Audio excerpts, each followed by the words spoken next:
Hey there, we're booking our client guests for Coaching Confidential's 2025 season right now.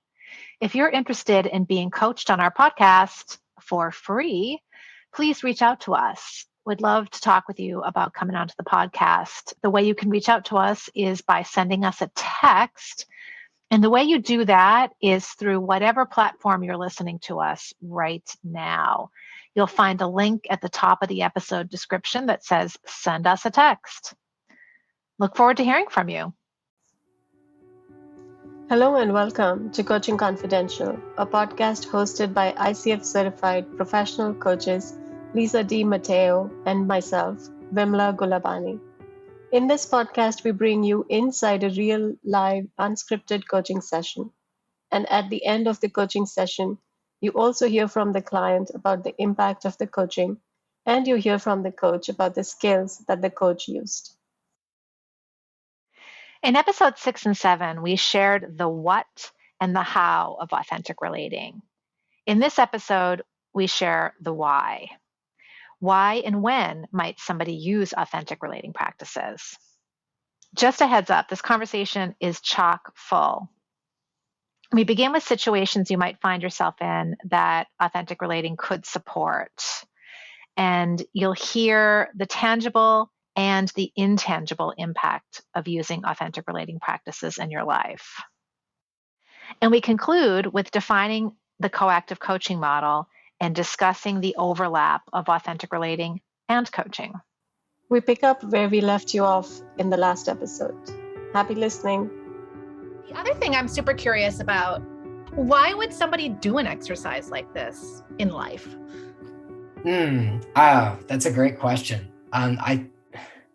This quote's been coming up so much for me lately. I officiated a wedding a few weeks ago, and a quote I used in it was, "Love is the quality of attention we pay to things." And so this is training the quality of attention we can pay to our experience and to others, which I think directly influences our capacity to connect to what's happening and to really love what is existing in our world, ourselves and each other. Like if we can really build the capacity to have like high quality attention and notice what's going on, we can make so much better choices in the present and like find out what's needed and find out how to be with each other. So not just as a human being, but also as a coach. That's a key skill, to be able to know what's going on for your client, to be able to self-manage and self-regulate your own experience, especially when you're having some impact from what they're saying. Being able to be with and notice all of that and make choices with it is a superpower. Yeah, I get that. As a coach too, I understand every word you're saying. The world that we live in offers so many distractions. Like even right now, I'm managing myself. I hear construction vehicles in the background, like there's a squirrel literally outside the window. You know, there's all kinds of things to take my energy away. My phone's blinking over there. Mm-hmm. I'm going to put it upside down. Mm-hmm. I think we have just gotten used to, in a way, some of us have gotten used to all these distractions. And what would it be like if we limited our distractions and really focused on the moment that we're in? Yeah. So can I reflect on that? Yes, of course. I think the value of this exercise is meeting reality on its own terms and recognizing that you probably can't limit distractions that effectively because the world is full of them. But what you can do is increase your capacity to control your attention, which is what you're doing when you're practicing your noticing. So this is an antidote to that. Like, okay, yeah, maybe your smartphone's always going to be on your desk. The squirrel's always going to be running on the tree branch outside. You can't control that. Yep. What you can control is what you notice and how you notice it. Okay, that's beautiful. And that helps me understand real world application. Mm-hmm. The potential impact of this means that I can be more present to the people around me. So say you have a partner and your partner is a little bit annoyed because you're always kind of not quite there. This can help you practice a way to be there now. If you're at work and we all have to sit through a lot of meetings at work, probably more than we ever want to, and we tune out. Well, if we don't tune out and we're present, what can we notice that will allow us to offer something into the space that's really valuable and maybe increase our visibility or maybe have an impact that gets us to the next place in our career that we want to get to. Sure. Or at a minimum, just noticing you tuned out of an important meeting and inviting yourself back. You're like, oh, wow, I notice I'm thinking about lunch. Nancy's important presentation is happening. I need to check back in. Yeah. Yeah. And I hate to sound shallow. I just want to polarize this a little bit. Yeah. I'm trying to tune into the why, because some people might be thinking, and I know I've thought this myself, if I don't pay 100% attention, the world is not going to fall down. No. Nancy's probably not even going to notice that I'm not paying full attention. And how important is this really? And sometimes if I play the really self-focused role here, it takes a what's in it for me to come back to the space. Mm-hmm.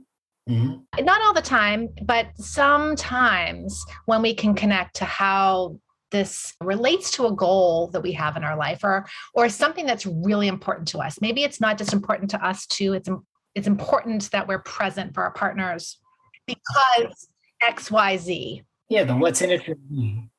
I'm very selfish. I'm a self-identified priority number one is me. That's not mutually exclusive with wanting to care for others. And this does matter in a self-centered way because you're essentially having the experience, right? You're the one who's having the attention or the noticing occur within you. So what do you want that relationship to your experience to be like? Do you want it to be a struggle and do you want it to be difficult and you want to feel like you're fighting your own mind all the time?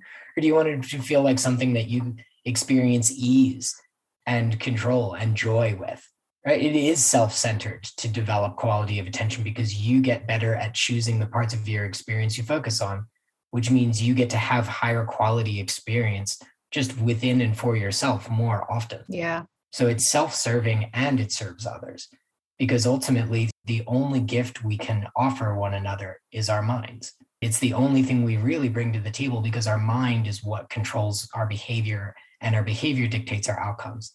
So that's really the only thing we're able to offer one another in relationship and connection.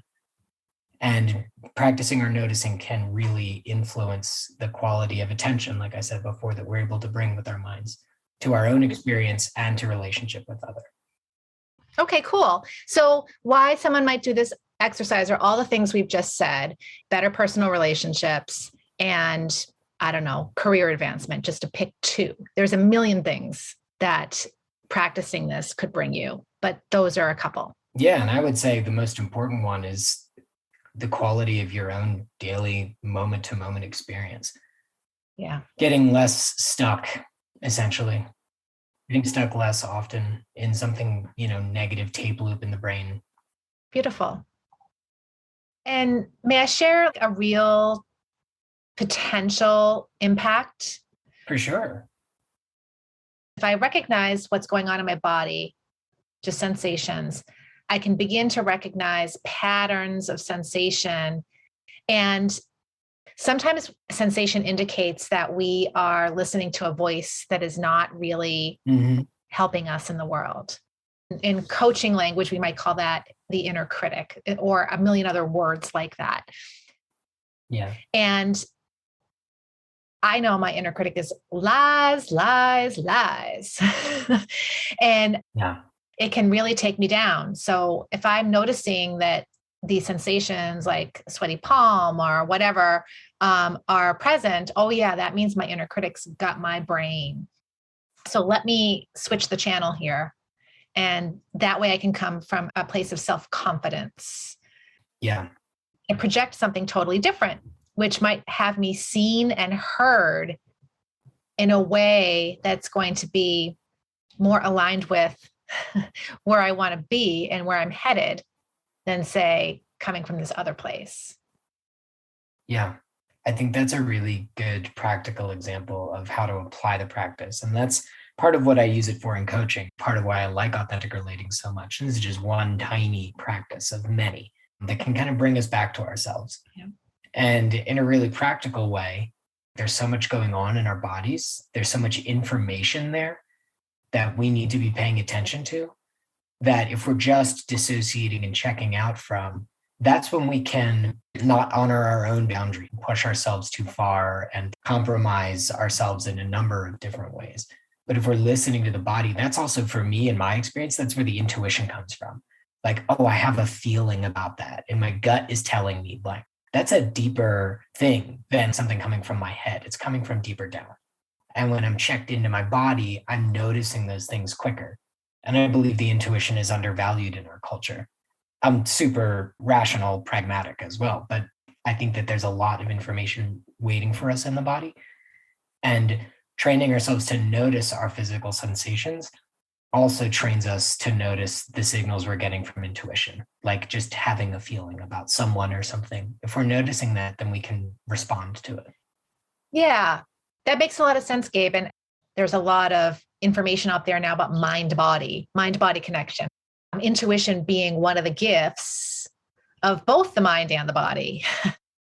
And everybody comes to their intuition from a different place. And also, I think some of us just think of our bodies as a vehicle, as a tool. Yeah.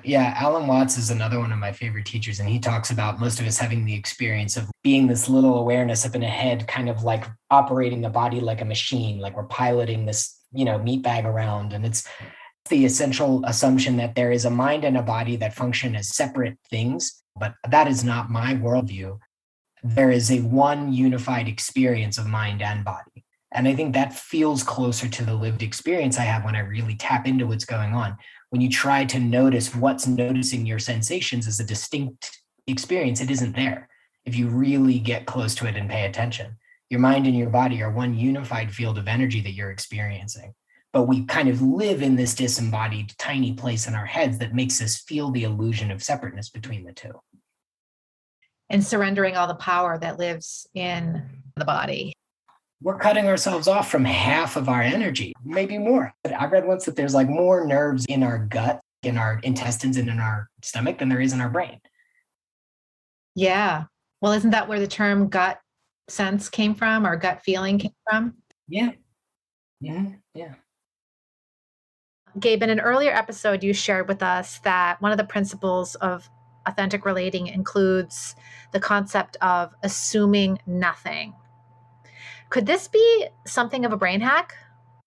Because I might misquote this, but I have heard that our brain is always looking for painting the picture. And so if we get a few facts, it wants to finish the picture. Yeah. There's some trees and it wants to put where does the car get parked? And there's a driveway here and I'm going to put a mailbox and, mix these things up. Is this a hack to notice when we're completing the picture where it's not warranted? I don't know if I would use the word hack, but I do think that there's some truth to what you're saying in the idea that the brain is a meaning-making machine and it's generating assumptions at a rate that we can never keep pace with because we need to model reality based on assumptions. It comes down to the core of how we create language and culture. Even listening to me speak, you're using symbols to understand something, which are based on kind of like these abstract meanings that we assign to things. So it's how we relate to reality is based on these systems of meaning and assumption and kind of, like you said, painting in the picture and filling in the blank. So yes, there is a part of this practice that kind of gets us better at noticing when we maybe have filled in too many blanks, or like the blanks we're filling in are keeping us from the important part of the truth, or we've wallpapered over something we need to know with this kind of rosy picture of it that isn't real, or a negative picture of it that isn't real. That's more often the case. Yeah. When we're noticing our assumptions, we're typically naming negative things. The brain has a 5-to-1 negativity bias because we needed that to evolve. Our ancestors needed to be better at avoiding threats than seeking rewards in order to survive. So our brain still has that meaning-making system baked into how it kind of interprets our world.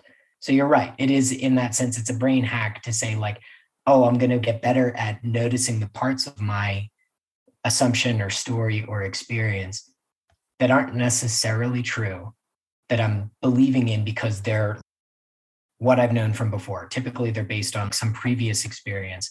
Oh, the last time I trusted this person, I got burned. So I'm just going to assume that they're jealous and going to betray me. That type of stuff happens all the time. Yeah. So those who are coaches who listen to this will probably relate this to the inner critic. Mm-hmm. People who aren't coaches who are listening, a metaphor I like for this is like, we have a lens, a contact lens over our eye that has us see things in a particular light. Like in that example you just gave where, this person has done me wrong before. So my eye now has a film over it that sees this person through that lens and on all the experiences that we have through this lens. Right.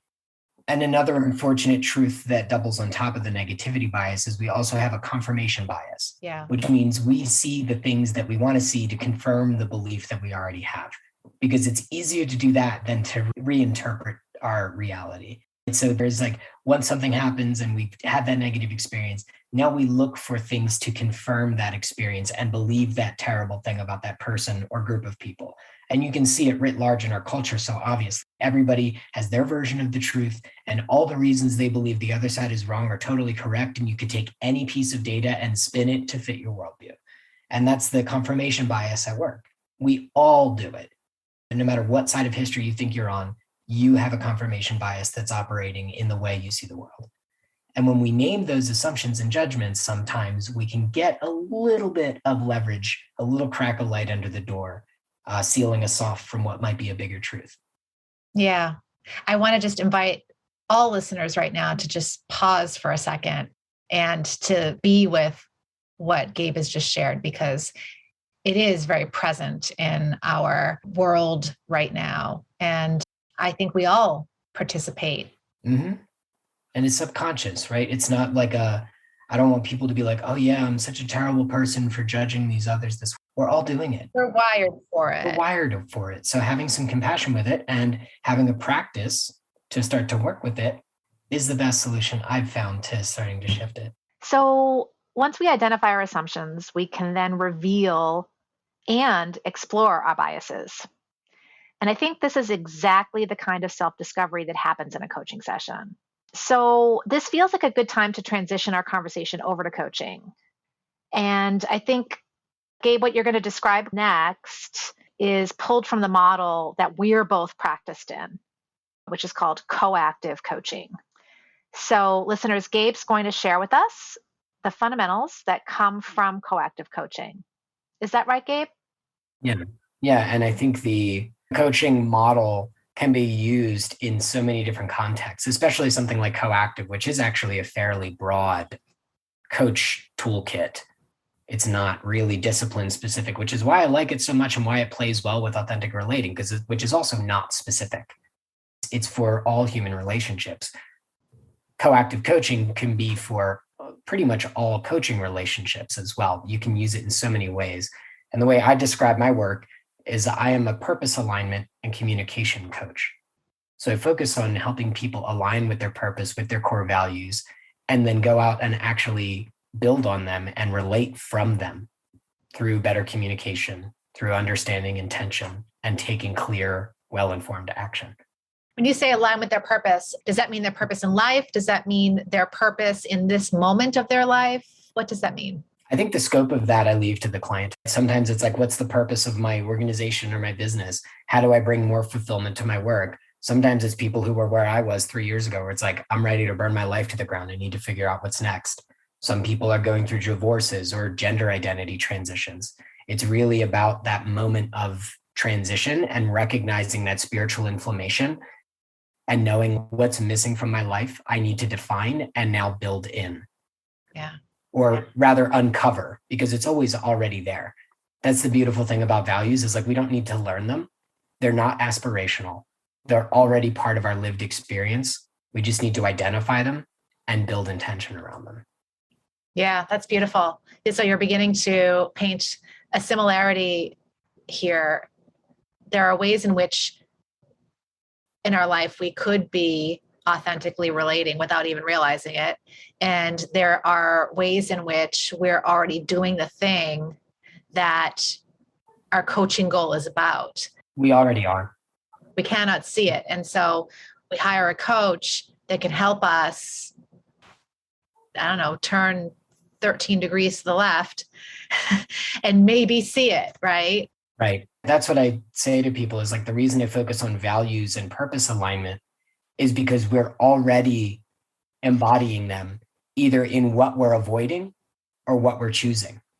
So for me in my life, I already had the value and purpose of service in my life.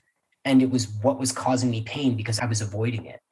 So it was already there as the negative part of my experience because it wasn't owned and embraced yet.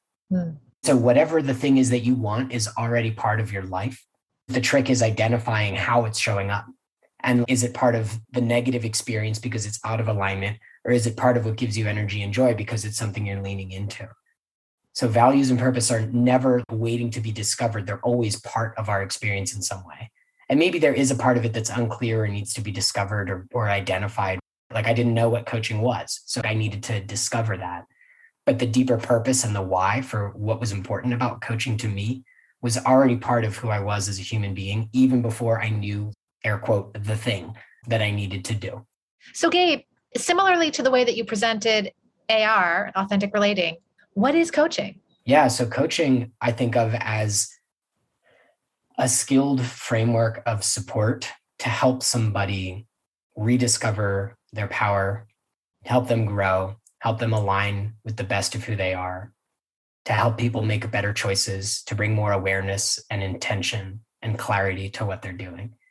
And it can be a really joyful process. That's what I think of coaching as particularly attractive, is that it can involve this spirit of play and joy.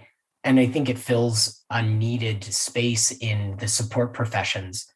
Sitting next to something like therapy, coaching can involve healing, but therapy has this very healing focused or clinical focus to it that says we're treating or curing a disorder or a disease.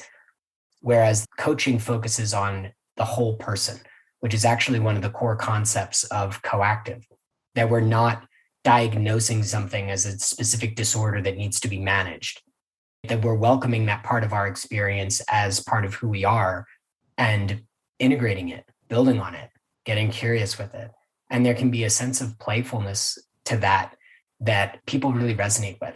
And I find this a lot with my clients. They don't share with folks that they're working with a therapist, but they love talking about their coach. Where they're like, oh my God, love. Like it's just a different orientation to a similar process of healing and growth. And I think of coaching as particularly well suited to serve people who are more on the growth side of that spectrum or trajectory. Like if there's deep healing and trauma and processing that needs to get done, that might be preliminary work to then working with a coach to expand upon, grow, or integrate and start to build positive momentum around things people want in their life. And that doesn't mean that the hard stuff is excluded from coaching, but that there's a moment in somebody's trajectory of transformation where coaching can have a really, really potent impact. And I think it's that inflection point or right before it around like, okay, cool, I've done some of the healing work. I can be with my experience without being overwhelmed by it. Now I can work with it and understand it a little bit more. And one of the other core concepts of coactive that I think really serves here is the concept that people are naturally creative, resourceful, and whole. You're already whole. You already have everything you need to heal. But I think we need to believe that before we can work with it. Sure. So comparing that to, as you mentioned, therapy, there is no diagnosis. No. Diagnosis is you're perfect. You're all right. You're good to go. There's nothing about you that needs fixing. Right. So you could say like, you don't have anxiety. You're experiencing an anxious state. The you is bigger than the experience you're having. And that's what whole person means. That's what naturally creative, resourceful, and whole is. And in coaching, we're not pandering to the smaller parts of our experience that feel bigger than they are, like our fear or our regret or our judgment or our doubt. Those are just parts of us, but the whole self, the capital S self, is bigger than all of those because it's experiencing those things. And if we can step outside of that experience, if we can be with it, not in it, then we can work from a perspective of whole person instead of just treating a symptom or a small part of our experience. And that's what I love about that work. Beautiful. So we have the first two on our list, what Gabe called naturally creative, resourceful, and whole. And that's language specific to the coactive model of coaching. Yeah. There is no syndrome in you to be fixed. You're good the way you are. and that we focus on the whole person and not overly focus on individual parts of our being. What else is there? Yeah, what else is there? One of my favorites is the idea of dancing in the moment. And this one is really about just staying with the live edge of experience and being with what's here, which ties directly to some of these authentic relating things around welcoming everything and dropping assumptions. These are tied to dancing in the moment and just staying with the emergent edge of kind of what's moving in somebody, tracking that experience with them, staying in that present shared reality connection and staying really curious with it. Oh, where is this going? I have no idea, but I'm really interested to see where this leads. Yeah. And being with that uncertainty. And I think that uncertainty carries a lot of discomfort. And I notice this a lot with new coaches, that there's like, oh, if I don't have the clever thing to say or the beautiful Ram Dass quote, I'm screwing it up. It's sometimes the mystery is in fact, always the mystery is where the magic is. Yeah. Staying with that dance and not knowing who's leading right now. I don't know. Maybe the client is, maybe I am. But just being in that is a really, really beautiful space. It's an intimate space. Yeah, it is. And I think that occasionally you can find yourself in fear of the intimacy for a moment and want to escape. And so for the client, I feel like dancing in the moment is like, this is a place to not check out when you would normally check out, not use the coping mechanisms of your creature comforts, which really is checking out, because you've set this space to be with this moment. And in this moment, there may be things that feel challenging and can feel really tempting to check out. But that's also true for the coach. And, the coach obviously has some ethical guidelines that they bring to the space that make the space safe to be in. But this is where the comes from. We don't know. We don't know what's next. We're on the edge. It's a co-created experience. Yeah. And this is where revealing experience ties in, that willingness to be witnessed and the beauty and the intimacy of that. Dancing in the moment is a co-witnessing of what's being experienced. And in a coaching context, it's focused on the client. So the role of self-management here is that we're not dancing with the coach's experience. We're using the coach's awareness and attention to dance with the client's experience. Whereas in authentic relating, we might be dancing with each other's experience, and there might be kind of a ping-ponging back and forth of that connection. Yeah. Whereas it's more of a one-way street in a client support context. And just for sanity's sake, we're not literally dancing. No. Although sometimes we do. Yeah, sometimes we do. I like to get up and move sometimes.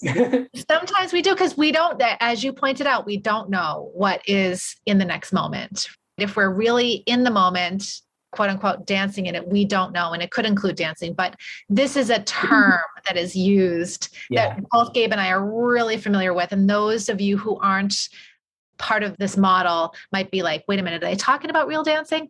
We're not necessarily talking about real dancing. And in fact, I just do want to say, along the lines of revealing experience, I love that how dance comes in there, because that expression, dance like no one's watching. Sometimes it can be really embarrassing to dance in front of other people. But it takes vulnerability. And that's the quality that is shared by both these models. Authentic relating, it takes some vulnerability to be for sure sharing experience with other in a container that is 100%, managed by the two 100%. And in coaching, there is 100%, because the coach is giving 100% and ideally the client's giving 100%, but the container has a management to it. Yeah, it's directed in a certain orientation towards the client experience. Yeah. Thank you for calling out the jargon. By dance in this moment, there's not necessarily physical movement implied, but it's the fluidity of staying with the live edge of experience and connection. Yeah, with what is. Yeah, which in real life, there are so many millions of things to take us away. So I love to think of coaching as like that real focus moment. I can put my attention simultaneously 100 places at every other moment in the day. But when I'm coaching and when I'm being coached, when I'm the client, I'm here. This is it. This is the practice of really being present. Yep. And I think this ties in as well to welcoming everything, because you mentioned dissociating. And that's one of the key ways we don't welcome everything. That's one of the easiest ways to slip out of welcoming, is to notice when we're tuning out, when we're numbing, when we're kind of dissociating from something. Yeah. That's the nervous system reacting to it by shutting down. And there's two polarities in it. They're called posture and collapse. Posture is like the fight reaction, collapse is the flight reaction. Yeah. And openness is what exists between those polarities. Yeah. And we can only dance, we can only move when we're not in a posture, in a collapse. Yes. When we're open. Yes. Where our system has checked us out to keep us safe. Right. So all of these things, being naturally creative, resourceful, and whole, looking at the whole person, quote unquote, dancing in the moment, being with what is, all serve this last piece that you're presenting, which is called evoking transformation. Correct. Can you tell us about that? All of that is in service of evoking transformation. And I like to tell people that my coaching really only has two parts at the end that are needed to make the process successful. It's insight and action. And evoking transformation speaks to both of those.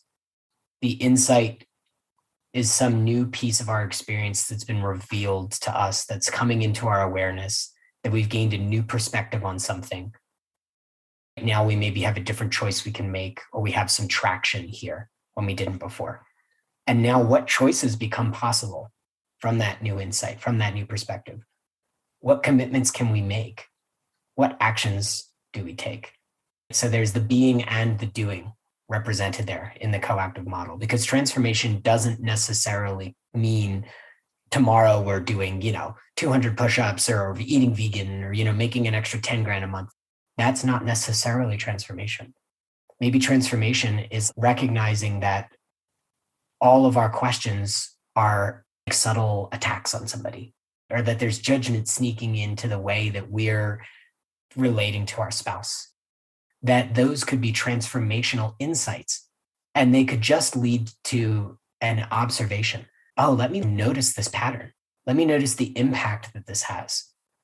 Let me observe this as a part of my experience that suddenly isn't calcified as truth in my reality. Now it's something I'm just watching and questioning and seeing if there's something I want to change in it.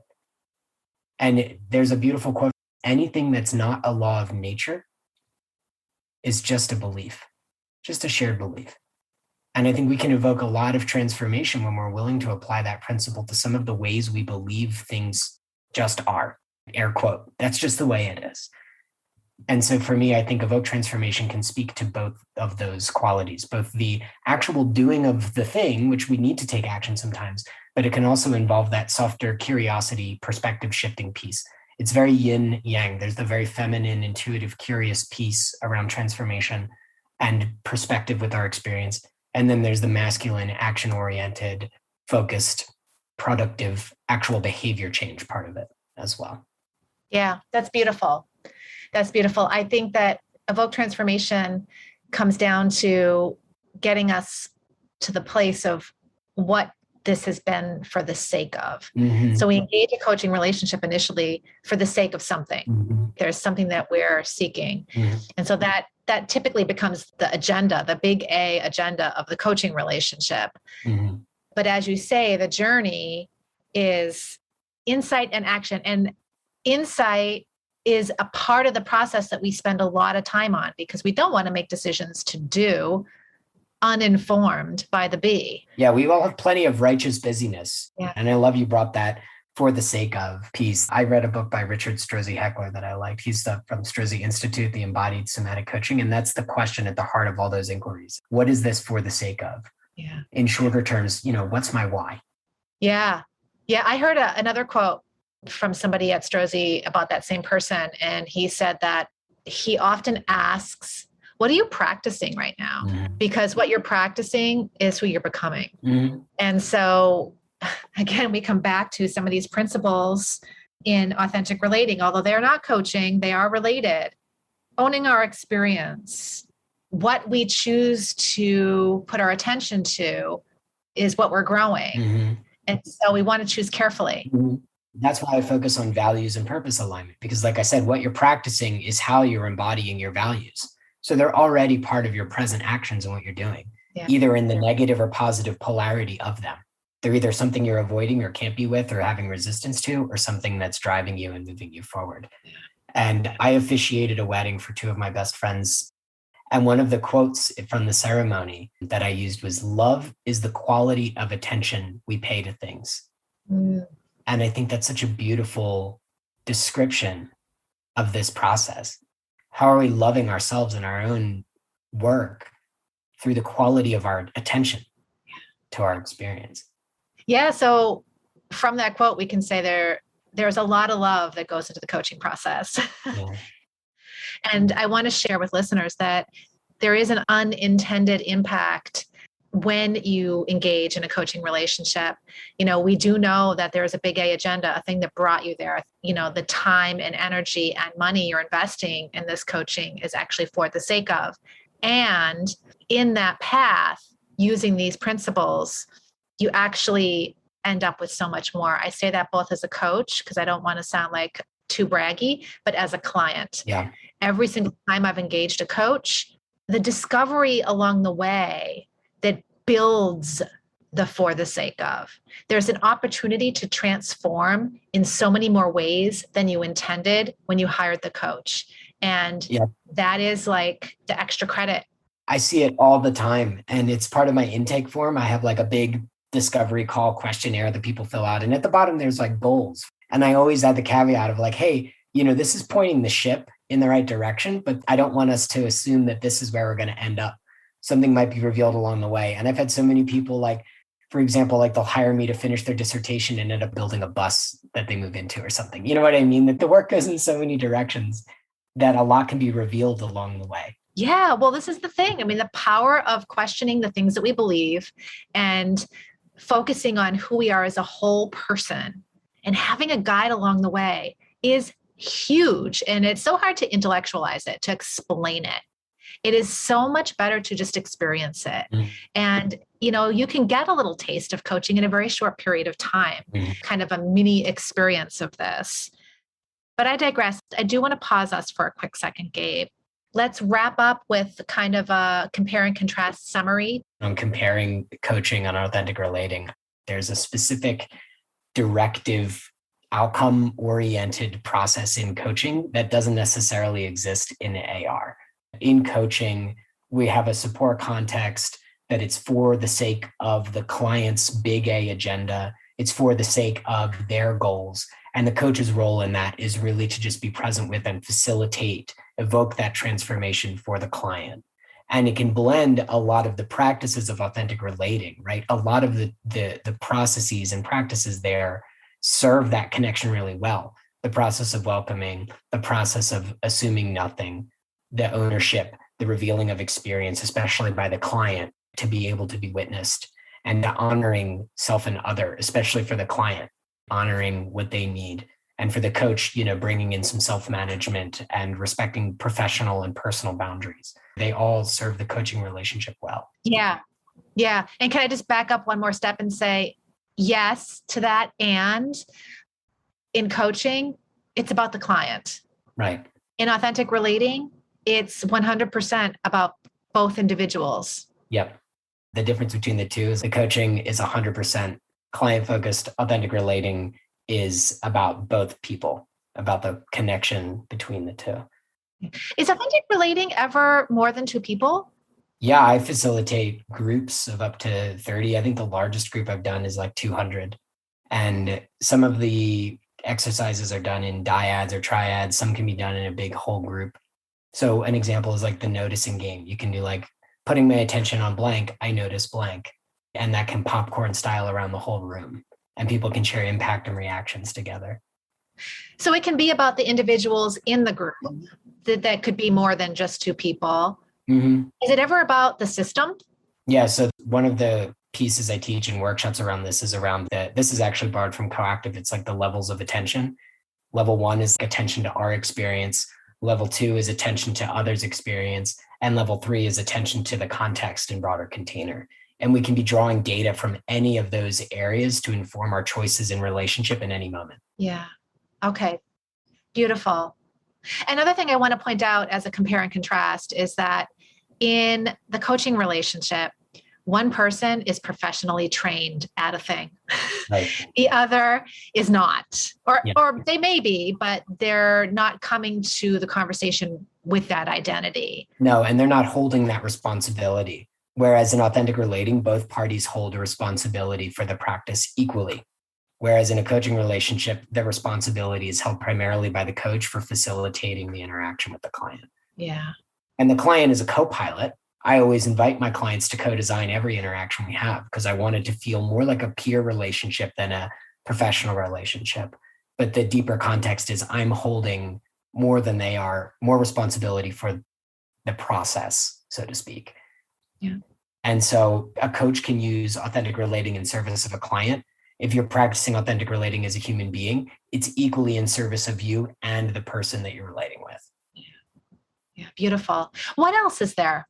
Yeah, I think it all ties back to this big piece of intention in relationship and skill, because like I believe that even if you're not a professional coach, some of the ways of being that show up in coaching are really useful in relationships. Like how beautiful would it be if we all related to each other as naturally creative, resourceful, and whole? Yeah. Like what if we gave everybody that much credit in our lives?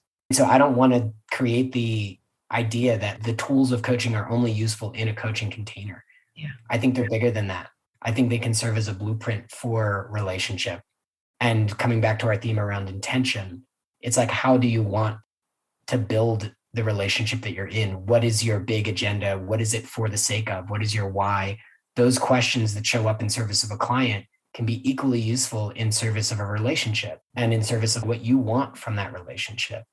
So I don't want to kind of create like a closed door there and kind of isolate coaching from the rest of what we're talking about. Yeah. Yeah. I really appreciate that. And you're making me think of a time I was teaching coaching skills, so coach training, to a bunch of leaders in a large organization in the United States. And it was a 3-day training. At the beginning of the first and second day, I looked out into the room and saw eyeballs rolling back into their head. And I thought, oh God, they just think that this is the flavor of the day. Yep. And how am I going to help them see this?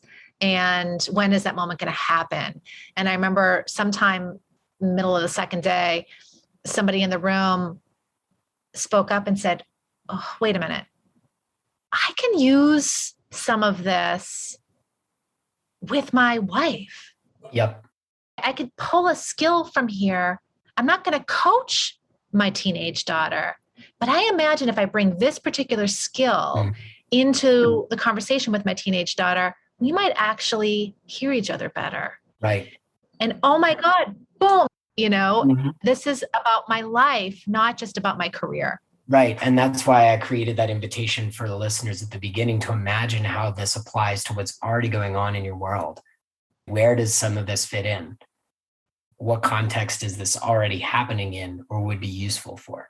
Yeah. And the same with the principles of coaching. Where would it serve to have some of this show up? Yeah. Knowing your intention matters and the skill that you're bringing to your connection really matters in the outcomes that you're having. Beautiful. Is there anything that you want to share with the listeners about you coaching authentic relating or how to get in touch with you? Yeah, I'd love anybody who's curious to learn more about this work to reach out, whether they're interested in this for themselves or as a coach and how to apply it in their practice.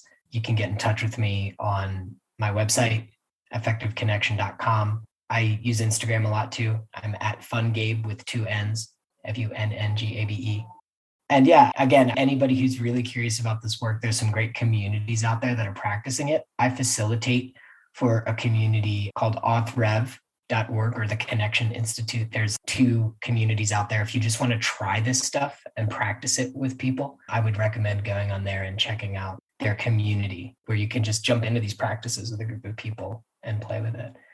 And if anybody wants to speak with me, even if it's just a curiosity about this work, I love having conversations about it, as I hope you can tell.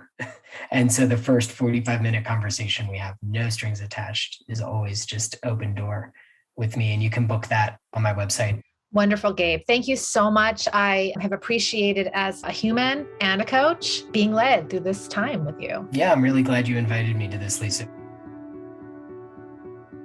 Wow, Lisa, that was a lot. The conversation about evoke transformation was very insightful. And those two words describe coaching and what happens inside the coaching conversation. And I'd also like to admit that occasionally, for me as the coach, also the evoke transformation happens. So in a coaching session, the coach is also transformed sometimes. Yes, this is so true and so interesting, isn't it? Yeah.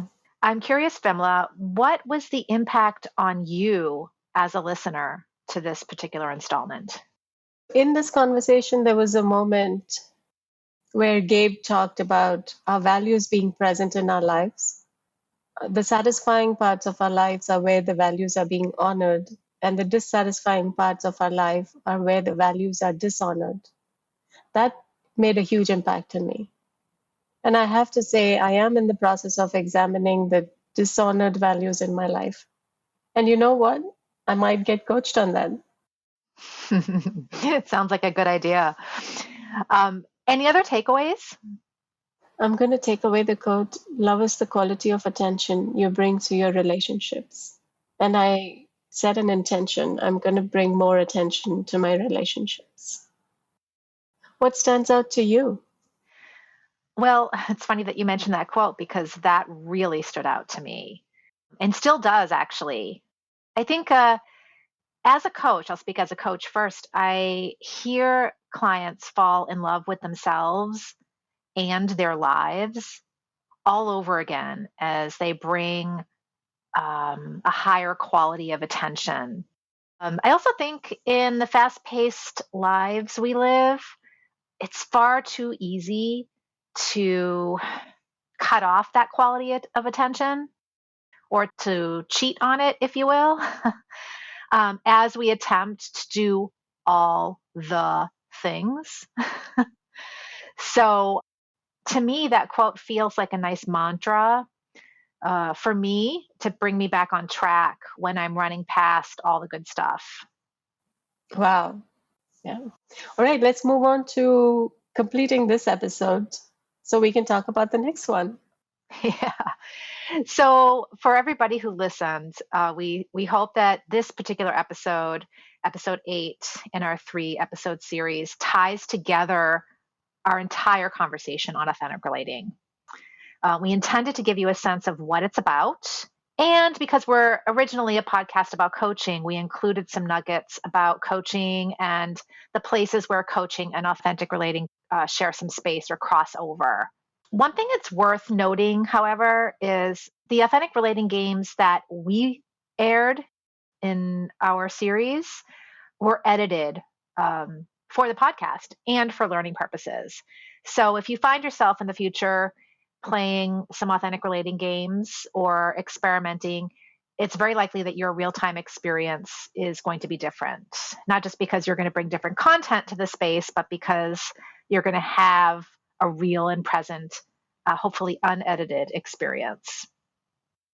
So we hope you got something good out of listening, and bonus points if you learned something about yourself while listening. Yeah. And if you're willing to share with us about yourself or about what you learned, about your experiences, if you try the authentic relating games, then please, we would love to hear from you. You can reach us at www.yourvitalself.com/coachingconfidential. And before we close, I want to thank Gabe for sharing his expertise in authentic relating, in coaching, and particularly in that first episode, sharing the story of him. So thanks, Gabe. And Vimla, what is the next episode coming up about? So coming up in episode 9, we will return to our regular format where our listeners will be a fly on the wall for a real, live, unscripted coaching session. And the client's topic is resilience in this pandemic world. Okay, I'm just going to say that one more time because it feels so timely. Resilience in this pandemic world. Can't wait to hear it.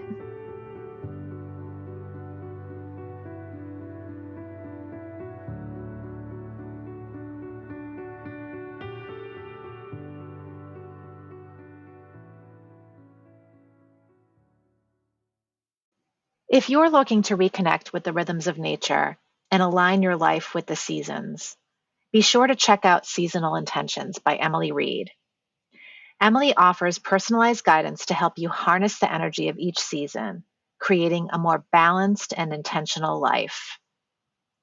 Visit www.seasonalintentions.com to learn more and start your journey today.